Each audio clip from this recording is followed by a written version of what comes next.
acompañado do conselleiro de Industria, Francisco Conde, e demais autoridades. E da man do presidente do Grupo Gealsa, Jesús Alonso, Alfonso Rueda tivo tempo de visitar as instalacións da conserveira asentada no Bodión.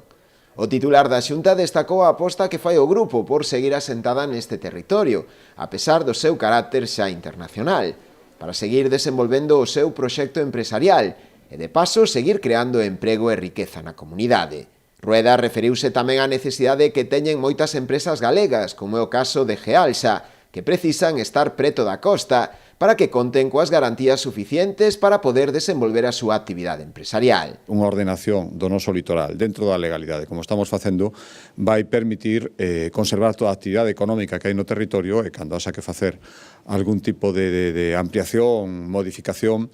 cumprindo, por suposto, a normativa, non se podía ser de outra maneira, eso ten que ser posible e ten que ser rápido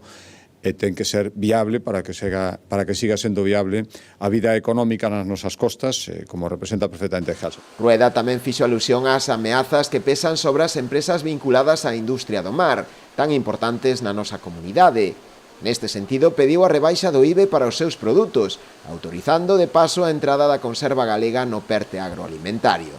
Tamén se referiu á necesidade de que se asine dunha vez un acordo comercial que protexa a conserva galega, para que poida operar nos mercados internacionais en igualdade de condicións. Ese tratado de libre comercio que se está negociando entre a Unión Europea e Tailandia ten que ter en conta a enorme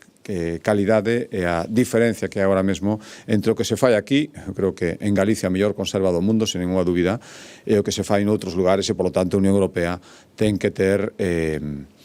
todo eso en conta para asinar un convenio que protexa unha industria que, xa digo, é excelente e que o único que pide, como decía Jesús Alonso, é seguir en igualdade de condiciones. O presidente da Xunta reclamou tamén medidas por parte do Goberno Central que acheguen viabilidade e competitividade á industria galega vinculada á coxeneración, pois, segundo el, está en xogo o futuro de máis de 80 empresas estratégicas en Galicia. Unha parte moi importante, casi o 25%, se non me engano, das